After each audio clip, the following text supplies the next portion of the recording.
We have the opportunity today to go there now. That's our opportunity. Now that's a scary thought, isn't it? Can we get some idea, Rob, of what this would be like? Enough expert information to satisfy our egos that it's okay to loosen the reins once in a while and be rather than do, or rather than have? I'm afraid I can't give you that, because we're all going to experience quiet differently, as we are all different. But there are two general strains of thought on meditation. One, the Buddhists are right, and it's all about psychology. If we train ourselves to control the way our mind works, we can be free of desires and therefore fears and obsessions and the other two human attributes that daily drive us mad. Buddhists use meditation in order to be happy. That's all. Grounded, refreshed, happy. The other train of thought here is derived from Hinduism. And the Hindus suggest that meditation is not merely psychology. Meditation hooks you into something that is more than us. Broadly speaking, these are the Buddhist and Hindu perspectives on meditation, respectively, that it's about psychology or that it's about connection to something larger than just our minds. I did transcendental meditation for 10 years, and it was great, and now I haven't done it for about 10 years, and I'm thinking about taking it up again.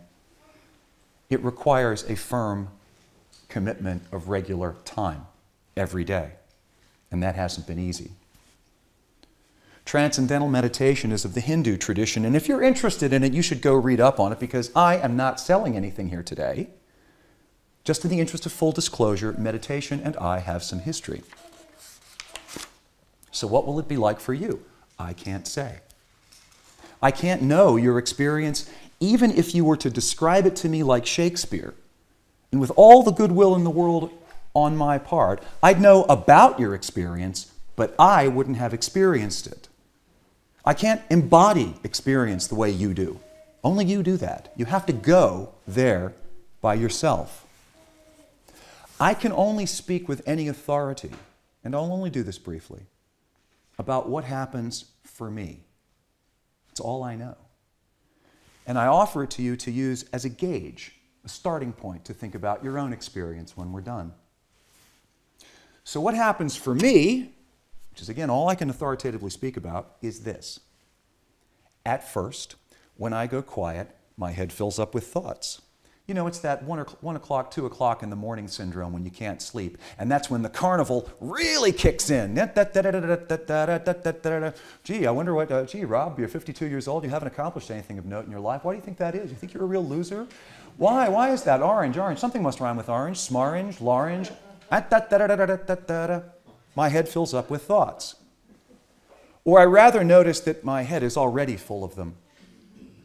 It does this because, I think, to meditate, which is to think of nothing, not to think, must be what oblivion feels like, and that's scary. It isn't, though. I know it isn't because I've done it and I'm not dead, but it sure feels scary, the idea of it. So my thoughts crowd in to pull my attention this way, that way, lorange, smarange, rarange, and so on. Senses, impressions, memories, projections, fantasies compete for my attention, and my attention, like a butterfly, goes flitting from novelty to novelty. And if unchecked, it can do this endlessly. Eventually, though, I realize that that's just fear driving that. So I allow myself to let go of the thoughts, not be attached to them, to notice them passing by like a distant pageant or a TV in a shop window. I eventually realize that I am what I do with my attention. And so I can choose to be distracted. I can choose to be entranced by the wonder of my self-conscious thoughts, or I can choose not to be. So I try to choose not to be.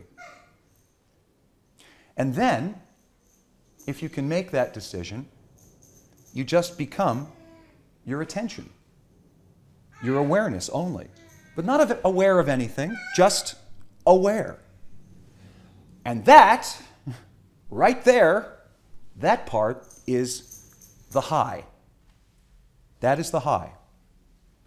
That right there is the crucial point where you may realize if your experience of consciousness itself is just a kind of self-possession, or if it is where all the veils of our mind drop and our deepest, most essential selves, we become one with the divine within us. Eventually you have to cease meditating because you have to do things like eat and shop and go to the bathroom. When you come out of it, I find I'm still myself, but I feel a little better.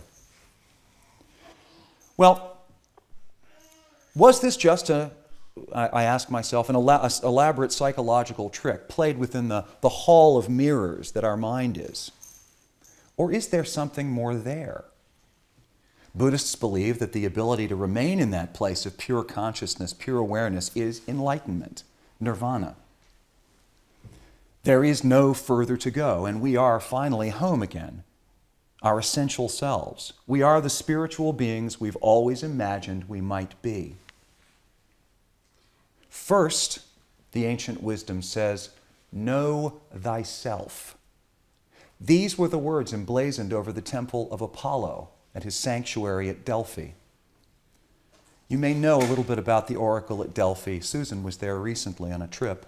People came from far and wide around the then known world. They paid huge sums of money into the temple coffins, and all of them bearing questions for the mystic oracle to answer. Sometimes these questions were mundane, sometimes they were profound, sometimes they were political, sometimes they were economic. These questions met with the baffled rants of a priestess in a trance, grunts, moans, garbled speech, nonsense, mad poetry. This priestess's rant would then be interpreted by a group of priests, and the answer would be intelligible but cryptic.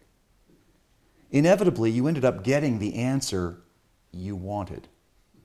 Know thyself, indeed. It was, over the temple, a warning. It was a buyer beware. You have a question? Know your own mind. And that's not bad advice.